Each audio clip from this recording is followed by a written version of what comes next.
എല്ലാവർക്കും നമസ്കാരം. ഇന്നത്തെ എൻ്റെ ടോപ്പിക്ക് സന്തോഷം തരുന്ന ബാക്ടീരിയകളെ പറ്റിയാണ്. നമുക്ക് വളരെ അത്ഭുതം തോന്നും അല്ലേ, സന്തോഷം തരുന്ന ബാക്ടീരിയകളോ? പക്ഷേ നമ്മളുടെ ഒരു യൂറോപ്യൻ മെഡിക്കൽ ജേർണലിൽ വന്ന ഒരു പ്രസിദ്ധീകരണമാണ്. അതായത് ഈ പറയുന്ന ഡയാലിസ്റ്റർ ആൻഡ് കോപ്രോകോക്കസ് എന്ന് പറഞ്ഞ രണ്ട് ബാക്ടീരിയയുടെ ആബ്സൻസ് പലരിലും ഡിപ്രഷൻ വരുത്തുന്നു എന്നുള്ള പഠനം. അപ്പോൾ ഇത് ഞാൻ പറഞ്ഞതല്ല, ഇതൊരു യൂറോപ്യൻ മെഡിക്കൽ ജേർണലിൽ പ്രസിദ്ധീകരിച്ച ഒരു പഠനമാണ്. അപ്പോൾ പലപ്പോഴും പലരും തെറ്റിദ്ധരിക്കുന്ന ഒന്ന്, അതായത് എനിക്ക് എന്തോ തലയ്ക്ക് ഒരു പ്രശ്നമുണ്ട്, അല്ലെങ്കിൽ ഞാൻ ശരിയാവില്ല എന്ന് അവർ തന്നെ അവരെ മുദ്ര കുത്തുന്ന ഒരു അവസ്ഥയാണ് ഡിപ്രഷൻ. ഈ ഡിപ്രഷൻ വരുന്ന ഇൻഡിവിജ്വലിൽ നടത്തിയൊരു പഠനത്തിലാണ് അവരുടെ ശരീരത്തിൽ ഉണ്ടാവാവുന്ന നല്ല ബാക്ടീരിയകളുടെ കുറവ് കൊണ്ടാണ് അവർക്ക് ഇങ്ങനത്തെ ഒരു മാനസികാവസ്ഥ വന്നതെന്ന് തെളിഞ്ഞു. അപ്പോൾ നമ്മൾക്ക് എപ്പോഴും ട്രീറ്റ് ചെയ്യേണ്ടത് എന്താണ്? ഗട്ട് ബ്രെയിൻ ആക്സിസ് ആണ്. അതായത് നമ്മുടെ വയറിലുള്ള പലപ്പോഴുമുള്ള കാരണങ്ങൾ അല്ലെങ്കിൽ കെട്ടിക്കിടക്കുന്ന ചീത്ത ബാക്ടീരിയാസിൻ്റെ അതിസങ്കരം കൊണ്ടാണ് പലപ്പോഴും മാനസികമായിട്ടുള്ള ബുദ്ധിമുട്ടുകളിലേക്കും നമ്മളെ നയിക്കുന്നത് എന്നുള്ളതാണ്. അപ്പോൾ ഇതിനകത്ത് നമ്മൾ ഏറ്റവും മനസ്സിലാക്കേണ്ടത്, ഒരു വ്യക്തി അവർക്ക് ഡിപ്രഷൻ അല്ലെങ്കിൽ അവർക്ക് അങ്ങനെ മാനസികമായിട്ടുള്ളൊരു ബുദ്ധിമുട്ട് വന്നു എന്ന് പറഞ്ഞ് നമ്മളുടെ യോഗാശ്രമിലേക്ക് വരുമ്പോൾ ഞങ്ങൾ ഏറ്റവും ആദ്യം ചോദിക്കുന്നത് അവരുടെ വയറെങ്ങനെയാണെന്നുള്ളതാണ്. അപ്പം ഞാൻ നേരത്തെ പറഞ്ഞ ഒരു വീഡിയോയിൽ ആസിഡ് റിഫ്ലക്സിൻ്റെയും എച്ച് പൈലോറി ബാക്ടീരിയയുടെയും ഒക്കെ കാര്യങ്ങൾ നമ്മൾ സംസാരിക്കുകയുണ്ടായി.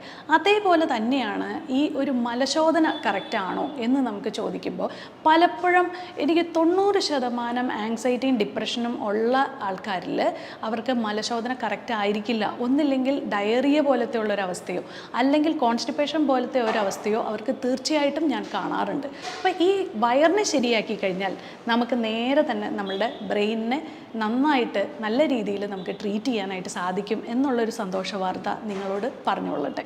അപ്പോൾ നമ്മൾ ആദ്യം ചെയ്യേണ്ടത് എന്താണെന്ന് വെച്ചാൽ, നമ്മളുടെ വയറിന് എന്ത് പ്രശ്നം വന്നാലും നമ്മൾ പണ്ട് മുതൽക്കേ നമ്മളുടെ കാർന്നവന്മാർ തൊട്ട് ചെയ്തു വന്നിരുന്ന ഒരു കാര്യമാണ് വിരയിളക്കുക എന്നുള്ളത്. ആ ഒരു ഇത് കഴിഞ്ഞതിന് ശേഷം നല്ല ബാക്ടീരിയാസിനെ കൾച്ചർ ചെയ്യാനായിട്ട് നമ്മൾ കഴിച്ചുകൊണ്ടിരുന്ന പഴയ ആഹാര രീതികളാണ് പഴങ്കഞ്ഞി, അതുപോലെ ഉപ്പിലിട്ട നമ്മൾ അച്ചാറുകൾ, അതൊക്കെ നല്ല ബാക്ടീരിയാസിനെ കൾച്ചർ ചെയ്യുന്ന ഒന്നാണ്. അപ്പോൾ ഇതെല്ലാം നമ്മൾ ദൈനംദിനമായ ജീവിതത്തിൽ ഉൾപ്പെടുത്തുകയും കറക്റ്റായിട്ടുള്ളൊരു ഭക്ഷണ രീതി നമ്മൾ ശീലിക്കുകയും അതേപോലെ തന്നെ ഉറക്കം, അതുപോലെ ചിട്ടയായ വ്യായാമം, ഇതൊക്കെ വളരെ വളരെ ഇമ്പോർട്ടൻ്റ് ആണ്. അപ്പം നമ്മളൊരു പ്രശ്നം വരുമ്പോഴത്തേക്കും അയ്യോ എനിക്കെന്തോ മാനസികമായിട്ടുള്ള പ്രശ്നമാണ്, വേഗം പോയി കുറേ ആൻറ്റി ഡിപ്രസൻസ് മരുന്നുകൾ വർഷങ്ങളോളം കഴിച്ചിട്ടും ഇപ്പം നമ്മൾക്കൊരു മാനസികമായിട്ടൊരു ബുദ്ധിമുട്ടുണ്ട്, നമ്മളെ തന്നെ ആദ്യം മനസ്സിലാക്കുക എന്നുള്ളതാണ് ഓരോ വ്യക്തിയും ചെയ്യേണ്ട കാര്യം. അതായത് എനിക്ക് എൻ്റെ അച്ഛനും അമ്മയ്ക്കും ഈ ഒരു പ്രശ്നങ്ങൾ ഉണ്ടായിരുന്നില്ല, എനിക്ക് മാത്രമാണ് ഈ പ്രശ്നം എന്ന് പറയുമ്പോൾ നമ്മൾ ആദ്യം ചിന്തിക്കേണ്ടത് നമ്മളുടെ വയറെല്ലാം കറക്റ്റാണോ, നമ്മുടെ ആരോഗ്യം കറക്റ്റാണോ, നമ്മൾ പ്രോപ്പറായിട്ട് എക്സസൈസ് ചെയ്യുന്നുണ്ടോ, നമ്മൾ ഉറങ്ങുന്നുണ്ടോ, നമ്മളുടെ ശോധനയ്ക്ക് എന്തെങ്കിലും പ്രശ്നമുണ്ടോ, ഇതെല്ലാം നമ്മൾ മനസ്സിലാക്കി കഴിഞ്ഞാൽ ഒരുവിധം ഐഡിയ നമുക്ക് തന്നെ കിട്ടും. ഇത് എനിക്ക് എന്തോ എൻ്റെ ബോഡി ഫങ്ഷൻ ചെയ്യുന്നത് കറക്റ്റല്ല എന്ന് മനസ്സിലാക്കുക. എന്നിട്ട് അതിനുശേഷം നമ്മളുടെ വയറിനെ ട്രീറ്റ് ചെയ്ത നല്ല ആഹാരങ്ങൾ കഴിച്ച്, പാല്, അതുപോലെ തന്നെ പഞ്ചസാര, മൈദ, ഗോതമ്പ്, അതുപോലെ വറപൊരികൾ, എരിവ്, പുറത്തുനിന്നുള്ള ഫാസ്റ്റ് ഫുഡുകളൊക്കെ ഒഴിവാക്കി ഒരു മാസം നിങ്ങളെ തന്നെ ഒന്ന് പരീക്ഷിച്ച് ചെയ്ത് കഴിഞ്ഞാൽ തീർച്ചയായിട്ടും നിങ്ങൾക്ക് ഈ ഡിപ്രഷൻ പോലത്തെ സിംറ്റംസ് മാറിപ്പോകുന്നത്. അതായത് ഒരു കാരണമില്ലാത്തുള്ള ഡിപ്രഷൻ നമുക്ക് പ്രത്യേകിച്ചും വരുമ്പോൾ നമ്മൾ ആദ്യം ചെയ്യേണ്ടത് ഇതുപോലെ തന്നെ വിരയിളക്കുക, അതിനുശേഷം ഇതുപോലെയുള്ള പ്രോബയോട്ടിക്കുകൾ, അതുപോലെ നല്ലൊരു എക്സ്പേർട്ടിനെ നമ്മൾ കണ്ടതിന് ശേഷം ഏത് പ്രോബയോട്ടിക്കാണ് ഞാൻ കഴിക്കേണ്ടത്. അതായത് നമ്മളുടെ മാർക്കറ്റിൽ ഇഷ്ടംപോലെ പ്രോബയോട്ടിക്കുകളുണ്ട്, നമുക്ക് വയറിന് വേണ്ടതല്ല നമ്മുടെ കുടലിന് വേണ്ടത്, അതെന്നുള്ള ബോധവും നമുക്ക് തിരിച്ചറിയാം. നല്ലൊരു ഡോക്ടറിനെ കണ്ട് 5.5 വർഷത്തെ ബിരുദമെടുത്ത ആൾക്കാരുടെ അടുത്ത് എത്തി അതിനുശേഷം നമ്മൾ തീർച്ചയായിട്ടും ഏത് പ്രോബയോട്ടിക് കഴിച്ചാലാണ് എൻ്റെ പ്രോബ്ലം മാറുക എന്നുള്ളത് മനസ്സിലാക്കി നമ്മൾ അതിനെ ട്രീറ്റ് ചെയ്താൽ മാത്രമാണ് നമ്മുടെ ശരീരത്തിൽ വേണ്ട ബാക്ടീരിയകൾ നമുക്ക് ലഭിക്കുകയുള്ളൂ. അപ്പോൾ ഈ ഒരു കാര്യം മനസ്സിലാക്കുക. ഓൺ ദ സെയിം ടൈം ഞാൻ ഇപ്പോൾ ഒരു യോഗ തെറാപ്പിസ്റ്റ് കൂടി ആയ സ്ഥിതിക്ക് ഞാൻ എൻ്റെ പേഷ്യൻസിന് ട്രീറ്റ് ചെയ്യുന്ന ഒരു രീതി കൂടി ഞാൻ നിങ്ങൾക്ക് പറഞ്ഞുതരാം. വേറൊന്നുമല്ല, ആദ്യം തന്നെ നമ്മൾ ചിട്ടയായിട്ടുള്ളൊരു ആഹാരക്രമം പറഞ്ഞു കൊടുക്കും.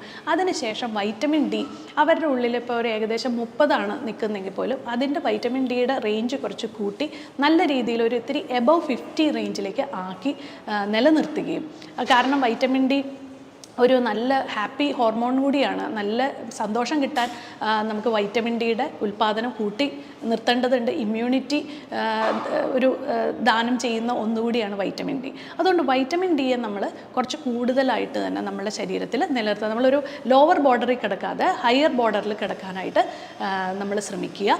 പിന്നെ നമ്മൾ ചെയ്യുന്ന യോഗ പ്രാക്ടീസസ്, എസ്പെഷ്യലി കുറേ യോഗ ആസനാസ് ചെയ്യുമ്പോൾ നമ്മളുടെ ശരീരത്തിൽ കെട്ടിക്കിടക്കുന്ന ഗ്യാസ്, ബ്ലോട്ടിങ് ഇതെല്ലാം നമുക്ക് ശരിയായ രീതിയിൽ എലിമിനേറ്റ് ചെയ്യപ്പെടുകയും അതിൻ്റെ കൂടെ തന്നെ ബ്രീത്തിങ് എക്സസൈസ് ചെയ്ത് നമ്മുടെ തലച്ചോറിൻ്റെ സെൽസിനെ നമുക്ക് റിലാക്സ് ചെയ്യാനും സാധിക്കുന്നു എന്നുള്ളതാണ്. അപ്പോൾ ഇങ്ങനെ ഒരു ഹോളിസ്റ്റിക് അപ്രോച്ചിലൂടെയാണ് നമ്മൾ എല്ലാ വയറ് സംബന്ധമായിട്ടുള്ള വയറ് സംബന്ധമായ ഡിപ്രഷനുകളെ എന്ന് ഞാനിത് പറയാൻ ആഗ്രഹിക്കുന്നു. അങ്ങനെ നമ്മൾ പൂർണ്ണമായിട്ട് നമുക്കിത് മാറ്റാം. അപ്പോൾ ഇത് നിങ്ങൾ ആരും തന്നെ ഇതിനകത്ത് വിഷമിച്ചിരിക്കേണ്ട ആവശ്യമില്ല. നിങ്ങൾ ഇന്ന് തൊട്ട് ഈ വീഡിയോ കണ്ടതിന് ശേഷം നിങ്ങൾ തീരുമാനിക്കുക, എനിക്ക് യാതൊരു രീതിയിലുള്ള മാനസികമായിട്ടുള്ള ബുദ്ധിമുട്ടുകളില്ല, എൻ്റെ വയറിനെ ട്രീറ്റ് ചെയ്ത് കഴിഞ്ഞാൽ തീർച്ചയായിട്ടും എനിക്കിത് പൂർണ്ണമായിട്ട് മാറും എന്നുള്ള ധാരണയിലേക്ക് എത്തുക.